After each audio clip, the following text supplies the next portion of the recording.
भगवान श्री रमण महर्षि ने गुरु और उसके अनुग्रह के बारे में कुछ इस प्रकार बताया। उन्होंने कहा कि आत्मज्ञान प्राप्ति के लिए केवल अभ्यास प्राप्त नहीं है, बल्कि गुरु का मार्गदर्शन भी आवश्यक है। एक वास्तविक गुरु वह है जिसने आत्मज्ञान की प्राप्ति कर ली हो तथा जो दूसरों को आत्मज्ञान की प्राप्ति के लक्ष्य में अपनी शक्ति से सहयोग कर सके।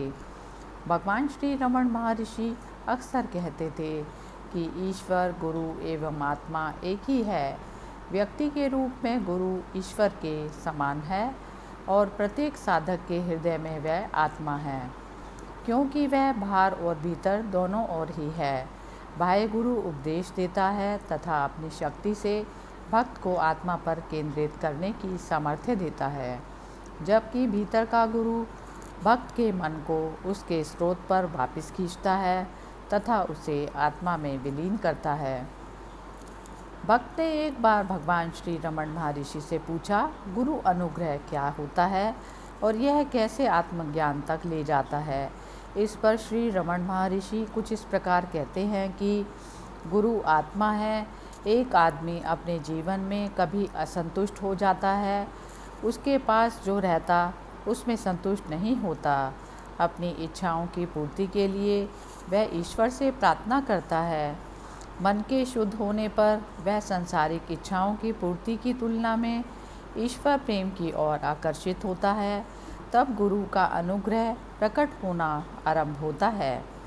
गुरु की आकृति में वह साधक के समक्ष आता है, उसे सत का उपदेश देता है तथा अपने सत्संग से उसके मन को शुद्ध करता है। भक्त का मन शक्ति प्राप्त करता तथा तब अंतर्मुख होने में समर्थ होता है। निरंतर ध्यान के फलस्वरूप मन शुद्ध एवं शांत हो जाता है। वह शक्ति युक्त अवस्था आत्मा है। गुरु बाह्य एवं अंदर दोनों में है। बाह्य से वह मन को अंतर्मुखी होने के लिए धक्का देता है तथा भीतर से वह मन को आत्मा की ओर खींचता है। ईश्वर, गुरु एवं आत्मा में कोई भेद नहीं है।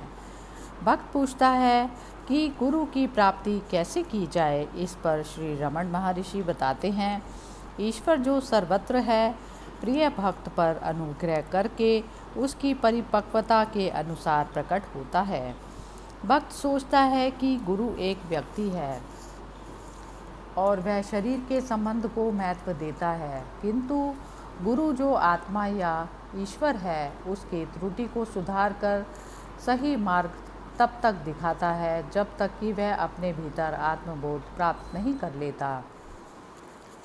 भक्त पूछता है, एक सद्गुरु के क्या लक्षण हैं। इस पर श्री रमण महर्षि बताते हैं, आत्मा में स्थिर रूप से स्थित रहना, सभी के ऊपर समदृष्टि रखना, सभी स्थानों, समय एवं परिस्थितियों में निर्भय रहना, जिनके सानिध्य में शांति अनुभव हो तथा मन में आदर के भाव आए, उसके मन में बिल्कुल भय नहीं होता।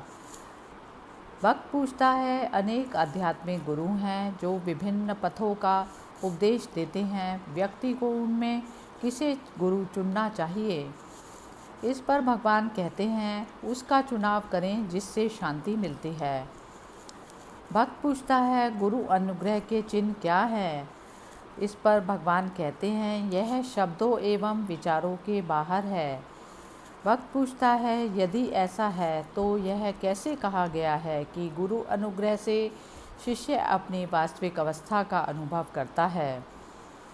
इस पर भगवान कहते हैं, यह उसी प्रकार है जैसे एक हाथी अपने स्वप्न में शेर देखकर जग जाता है। इसी प्रकार गुरु की अनुग्रह युक्त दृष्टि से शिष्य अज्ञान की निद्रा से जगकर वास्तविक ज्ञान के जागरण की अवस्था में पहुँचते हैं। भक्त पूछता है, कुछ महान व्यक्तियों ने किस प्रकार से बिना गुरु के ज्ञान प्राप्त कर लिया। महर्षि जी बताते हैं, कुछ परिपक्व आत्माओं के समक्ष परमात्मा ज्ञान के रूप में प्रकाशित होता है और सत का जागरण करता है। तब भक्त पूछता है, मुक्ति प्राप्ति में गुरु अनुग्रह की क्या महत्ता है। इस पर भगवान कहते हैं, मोक्ष आपके बाहर नहीं है, यह केवल भीतर है। यदि एक व्यक्ति मुक्ति के लिए उत्सुक है तो आंतरिक गुरु से भीतर खींचता है और बाह्य गुरु उसे आत्मा में धक्का देता है। यह गुरु का अनुग्रह है। भक्त पूछता है, श्री अरविंद तथा अन्य आपका संदर्भ देते हैं कि आपका कोई गुरु नहीं था। इस पर भगवान कहते हैं, आप गुरु किसे कहते हैं इस पर निर्भर करता है। आवश्यक नहीं कि वह मानव आकृति में हो। दत्तात्रेय के 24 गुरु थे, जिसमें पंचतत्व भी शामिल थे। गुरु निरपेक्ष रूप से आवश्यक है। उपनिषदों का कथन है कि गुरु के अतिरिक्त कोई भी बुद्धि एवं इंद्रियों के जंगल से बाहर नहीं निकल सकता, इसलिए गुरु का होना आवश्यक है। भक्त पूछता है, मेरा आशय एक मानव गुरु से है। इस पर महर्षि जी का ऐसा कोई गुरु नहीं था, लेकिन इस पर भगवान कहते हैं, किसी समय मेरे गुरु रहे होंगे, किंतु क्या मैंने अरुणाचल के ऊपर स्तोत्र का गायन नहीं किया। गुरु क्या है? गुरु ईश्वर या आत्मा है। सर्वप्रथम आदमी अपनी इच्छाओं की पूर्ति के लिए ईश्वर से प्रार्थना करता है। समय आता है जब वह भौतिक इच्छाओं की पूर्ति के लिए प्रार्थना करता है। तब ईश्वर एक रूप या दूसरे रूप, मानव या अमानव के रूप में प्रकट होता तथा उसकी प्रार्थनाओं के उत्तर में स्वयं उसका मार्गदर्शन आवश्यकता अनुसार करता। भक्त पूछता है, क्या भगवान हमें सत्य के बोध में सहयोग करते? इस पर भगवान कहते हैं, वहाँ सदैव सहयोग विद्यमान है। भक्त पूछता है, यह कहा गया कि गुरु अपनी शक्ति संप्रेषित करके अपने शिष्य को आत्मबोध करा सकता है, क्या यह सच है? इस पर महर्षि जी बताते हैं, हाँ, गुरु आत्म साक्षात्कार नहीं देता है, वह केवल दूसरे अवरोधों को दूर करता है। आत्मा सदैव बोधमय है। भक्त पूछता है, क्या आत्मज्ञान प्राप्ति के लिए निरपेक्ष रूप से गुरु का होना आवश्यक है? इस पर भगवान कहते हैं, जब तक आप आत्मज्ञान का अभ्यास करते हैं, गुरु आवश्यक है। गुरु आत्मा है। गुरु को वास्तविक आत्मा माने तथा स्वयं को व्यक्तिगत आत्मा। इस द्वैत बोध का लोप हो जाना ही अज्ञान की समाप्ति है। जब तक आपके भीतर द्वैत विद्यमान है, गुरु आवश्यक है। चूँकि आप अपनी पहचान शरीर से करते हैं, इसलिए आप सोचते हैं कि गुरु भी एक शरीर है। आप शरीर नहीं हैं, ना ही गुरु शरीर है।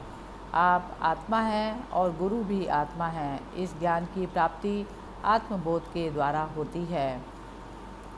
भक्त पूछता है, क्या स्थान की दूरी किसी प्रकार से अनुग्रह को प्रभावित करती है? इस पर भगवान कहते हैं, समय और स्थान हमारे भीतर होता है। आप सदैव अपनी आत्मा में हैं, इसे समय एवं स्थान कैसे प्रभावित कर सकते हैं? हरि ओम तत्सत।